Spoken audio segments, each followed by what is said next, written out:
My name is Heather Vokush, and welcome to Witnessing History. Now, today we are here with Lillian Pollak, who was born in 1915. Lillian is an author, an activist, a teacher, and a counselor. And thank you so much for having joined us. You were born right here in New York in 1915. Can you tell us a little bit about what New York was like during that time? Well, when we were little children, we lived right near the fountain on 59th Street, and we used to splash in that fountain. So it's still there, right in the center. And there was a film, the movies had just come about, and there was a movie called Marion Davis in little old New York. It was a great movie. And Marion Davis, well, she was a famous star at that time. What was your childhood like? It was rather a mixed childhood because, unfortunately, when when the Spanish flu occurred all over America and Europe, and millions of people died, my father was one of the occurrences and lost his life. And he was a young man with 3 daughters and a thriving business, even though times were not the greatest. It was a growing there were growing industries all over New York City, and he had a firm called Greeley Iron Works. And I don't know whether this is true, but a Flatiron building, he was somehow associated with the Flatiron building, which was being erected during that period. Okay. So when you were a very young child, your father very unfortunately passed away. Now, I understand that when you were around 10 years old, you became interested in revolutionary politics. Yes, I did. What spurred me on, there were these tabloid newspapers at that period, and they showed pictures, especially one called The Graphic, of these 2 immigrants, Sacco and Vanzetti, who had come to America and were being executed as spies and agents. It was, to me, a horrendous thing that they would electrocute 2 healthy men who apparently were innocent, but the whole idea of execution and barbarism just struck me, and from that time on I became very critical of our government and the United States in general. And this was when you were 10 years old. And I was a teenager, yeah, and then became a teenager, yeah. And so then you became interested in Trotsky and... No, I became a communist, and when I was in high school, I joined the Young Communist League, and a close friend of mine got me into it. But after that, then when I attended some Trotskyist affairs as well, then I became critical of Russia and the Soviet Union, and then I became a Trotskyist. Okay. And followed the writings and the teachings of Trotsky. Well, I think that nowadays, a lot of times, the average person on the street doesn't know the difference between socialism and, Trotskyism or whatever, and things like this, but you have grown up with this. I don't think they even know what socialism is, or what we're saying when we talk about socialism. And it's not only Trotskyism, but Trotsky itself believed in socialism, and the writings of Marx and Lenin and all the other great writers of that period, Hegel. Well, you wrote a wonderful book which talked about, New York and political life in the 1930s, and that kind of laid a lot of these issues out. So The Sweetest Dream, Love, Lies, and Assassination, your own book. And so can you tell us a little bit about just some of the political ideas in that book? Both these young women were very active. Well, they were. One was interested in modern dance, and the other one was much more political. But they were both very vital young women, and naturally men and the opposite sex played a very important part of their life. Yeah. In their lives. But now one of the women was focused more on Trotsky, and the other was, you know, focused possibly more on the whole Stalinistic area. What I'm wondering is, what was it like for you personally, because the book is somewhat autobiographical, what was it like for you during World War I here? Well, during World War I, I was only 3 years old. Yeah, yeah, okay. I was born in 1915, so as you said, so that I was just, my father had died, and my mother moved a great deal, and things were quite chaotic at that time. But then, so that I can't very much tell you much about World War I. I remember people singing in the streets and so on, but... And then you discovered this, the 1930s, you know, and all of the political activities going on in New York then. What was it like for you with the outbreak of World War II? It was a good period for many people. Many women went to work, and that was a big change. They came out of the kitchen into the factories. It was a liberating period for many women. And also there was employment for men. I remember my uncle, who had been unemployed for years, because after 1929 you had the big crash and so on, and there was a real depression. I remember going with a boy when I was about 16, and he invited me for dinner to his house, and I knew he was very poor and not working, and his family was too. And I went to this house. He was in lived in Yorkville, and his mother gave him, I think it was 25 cents, and told him, get a quarter pound of ham. Well, we sat at the table. There were about 8 of us, and we had potatoes, there was a big plate full of boiled potatoes, which was great. And then they passed the ham, and each person took, it was a paper thin, you could see the light through it, and there we each had one slice of ham with a boiled potato, and that was my dinner. And it was, can't say that I was so full afterwards, but I appreciated the graciousness and of being invited to dinner at this boy's house. That's amazing. So you've got the Depression, and then you've got, you know, this war coming up. Now, my understanding is during World War II, you were married and you had 2 small children, is that correct? And did you also end up working outside of the home at that time? I had wanted to go to college, and with each child I put it off. But then I saw an opportunity to go to college, and maybe during even the day, which would have been a great treat. And college was free at that time. But I did have to have someone mind my children. So they had instituted day nurseries so that women could work in the factories. And I went to a place called Hyler's. It's like Schraff's, with these refined tea rooms for ladies and so on. And I have to tell you this little anecdote. And so I got a job as a waitress, so I could put my children in the nursery and I could go to school day or night. Anyway, I was very anxious to do this. And so I worked there for a week.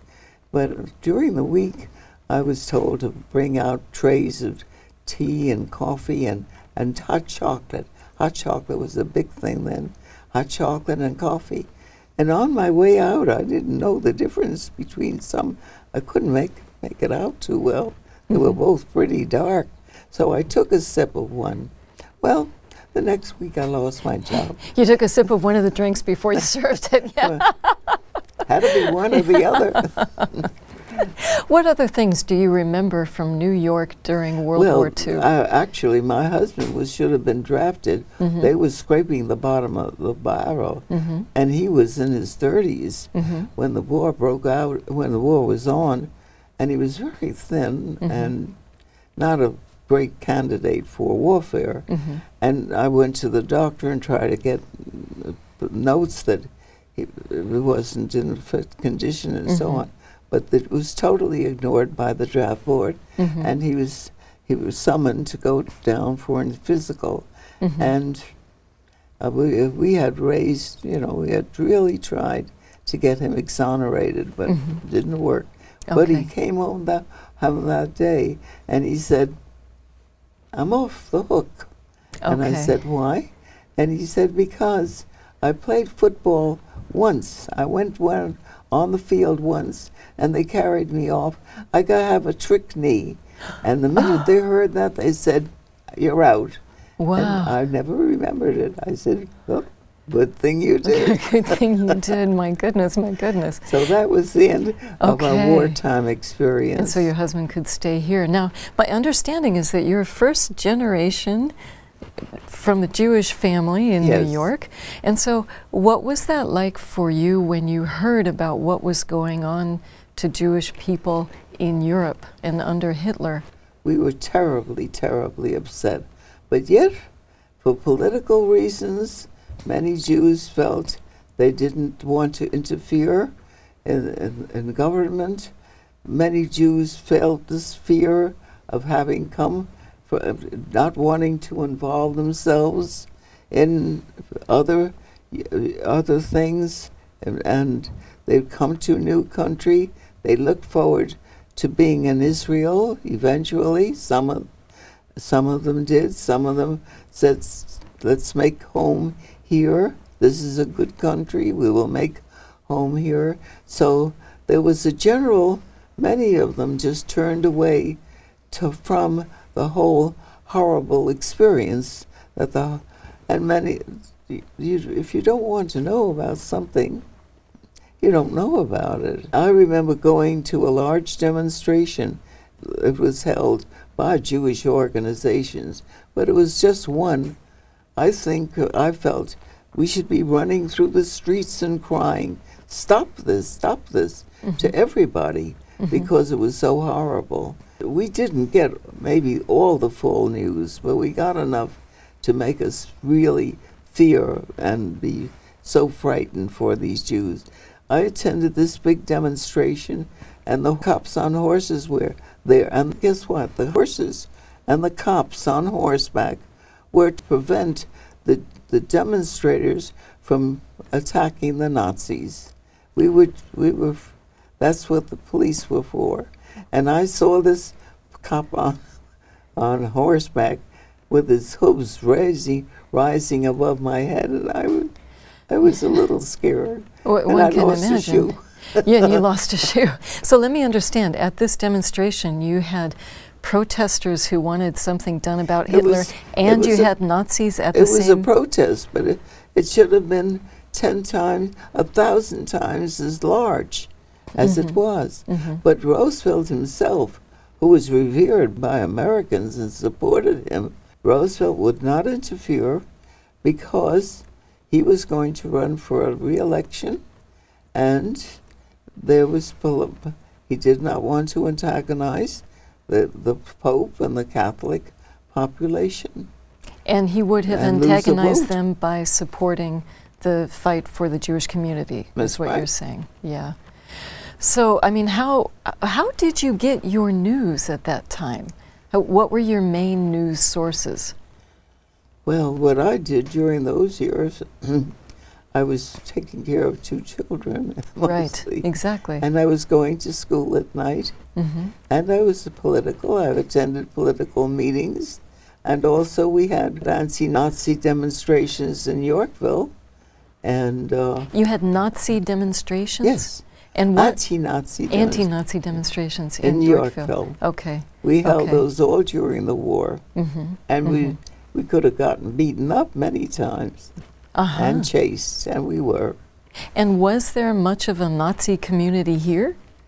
Trotskyist? No. No, Nazi. Was there a Nazi community, openly Nazi here? Yorkville was a hotbed of Nazi support. Okay, okay. And then it was centered in that part of East, that was around East 86th Street and Lexington Avenue. Okay. But also I'm thinking from your political background. Okay, so one, you had not only World War II, but then the Spanish Civil War, cavalcade of these different, you know, the rise of Franco. How did you handle all of this? Well, let's backtrack a little.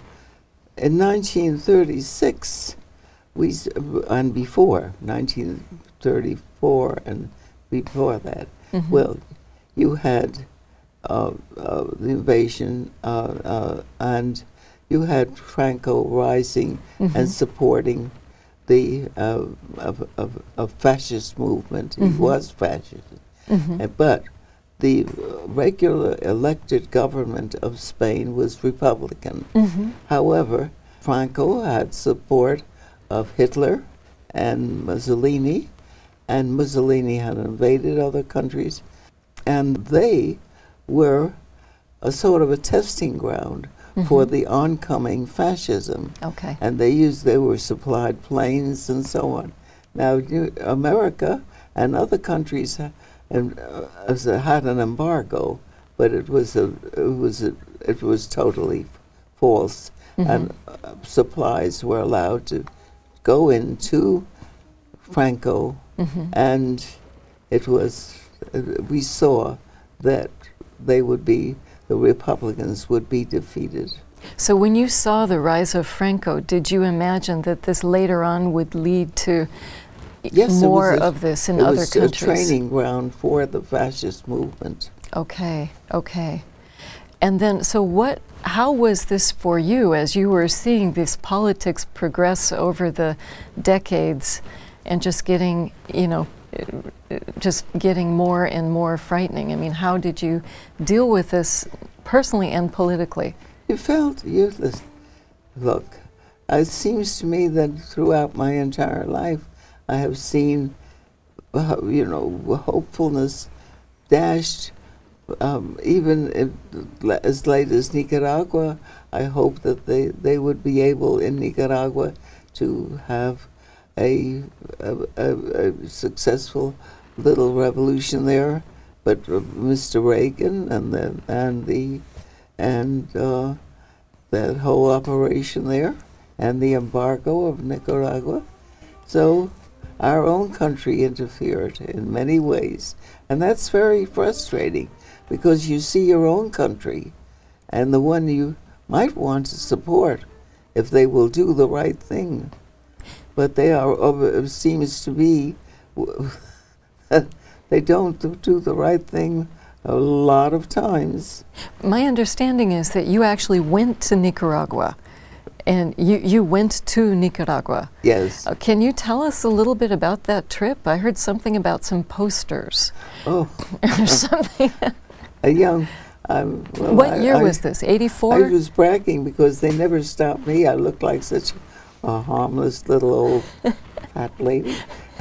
What year was this that you went? Kind of not too thin. Anyway, let's put it that way. Anyway, we were told to absolutely do not say anything. We were a group of Trotskyists that had gone to Nicaragua to see and do what we could. And I'm sorry to interrupt you, Lillian. This was around 84? This was when Reagan was in? That was close to 90. Okay, close to 90. Okay. It was during the Reagan administration. And what were you wanting to do there? Well, we were observing what was happening. Okay. So they could write and encourage. I visited, there was a large women's organization still in existence called Madre. Of course. And other organizations of workers and workers throughout the world will send contributions and help and have demonstrations in their own country to further the cause. But that, I was told, I was bragging that they never stopped me, and then when I was held, I was toddling through with all these posters that I was holding for a friend of mine because I bragged that they wouldn't stop me, and they did stop me, and they said, well, who is this? And they pointed. Hang on now, what was on the posters? Posters were large posters of Lenin, Trotsky, Okay. And Karl Marx, Okay. and so on. And then the police stopped you and said, "Who are these guys?" No, this is at the customs. Okay. And they stopped me and they said, and I was remembering, don't say a word. Anything you say will incriminate you, so don't say anything. So they pointed to the picture of Karl Marx. They said, "Well, who is this?" So I just said, I just shrugged. I said, and shook my head. So they said, you bought a poster and you don't know who it is? And then he tried another one. This was Lenin, or this was Trotsky, or so on. And I just kept shrugging my shoulders and saying you didn't know who it was. And shaking my head. And they said, well, let's let this woman go. I'm sure she's a plain idiot. So you've had an amazing history of activism, and you now are very much involved, and you're one of the original members of the Raging Grannies. Yes. So can you tell us just briefly what the Raging Grannies does? They started up in Canada, and there were many different countries, chiefly in Canada. We have several all over the United States. And you're activists. You do activism. One of our people, she probably be on your program, as an active songwriter, writes wonderful songs about all the things we object to in our society, whether it's the PTT, or it's the pipeline, or it's the charter schools, or whatever it is that we object to that is wrong in our government is what we write songs about. Okay, and also we advocate world peace and harmony. So now I understand that you're working on a new book. Can you tell us a little bit about your new book? Well, when my aunt went to Israel, I should preface my remarks by saying that I also am active in several groups which are protesting the actions of the Israeli government. I started the book quite a while ago, and when I started to read the history of Zionism and of Israel, the amount of horror and bloodshed that has transpired over the last 40 years is disheartening and horrible, and it shouldn't have been. I was a supporter of Zionism at first, and so was my Aunt Kate, and her disastrous experiences in Israel. That's the story, and I don't even want to go into it because I hope to finish the book. But I will say this, that the organizations that I belong to, the women, we demonstrate, and many of these groups stand and have a silent vigil for what is going on. But if you read the history of what is transpired with Zionism and with Israel, from the get-go, it is obvious that starting with Herzl and all the other leaders, that the idea was Israel should belong chiefly to the Jewish nation and should be a Jewish nation, and there was no consideration for the other people who lived there and occupied it, the Arabs. And that's wrong. So, and we did this to the Indians. We in America, we occupied America and killed off most of the Indians tribes and people there who had a life and a culture. And in Israel, the same thing is happening. Okay, so your book is essentially about your Aunt my Kate. My book encompasses that in the story of my Aunt Kate. And then finally, I would like to ask you if you have just very, very briefly, just like one sentence or two sentences that you would like to communicate to young people all across the world. What's your message? Keep fighting, keep working, keep occupying, not occupying the same, occupy Zuccotti Square, but don't occupy where you don't belong. And like we did with the Indians, and like we've done, like Israel is doing with the Arabs, don't take someone else's place. Make room for everybody. Okay. And when you look in the future, given your 99 years so far, are you optimistic? Are you pessimistic? Are you neutral? Well, I'm smart enough to do one thing, that you get to be pessimistic is really foolish. It don't pay to put it in the vernacular. Mm-hmm. It doesn't pay to be pessimistic. You got to you put your head down and you just keep going. Because first of all, if you don't go, if you don't do, you're dead. Okay. And I'm not dead yet. Won't be long. I'm not yet dead. You're just starting. Possibly. Quién sabe. Okay, well, we can't thank you enough for having joined us today. We really Okay. are so grateful that you have shared your wisdom with us today. Okay, Thank you so thank much. you. And we also thank you for having joined us, and we would highly encourage you to check out Lillian Pollak's first book, which again is called The Sweetest Dream, Love, Lies, and Assassination, and it's based on her political life here in New York in the 1930s. And once again, thank you so much for having joined us.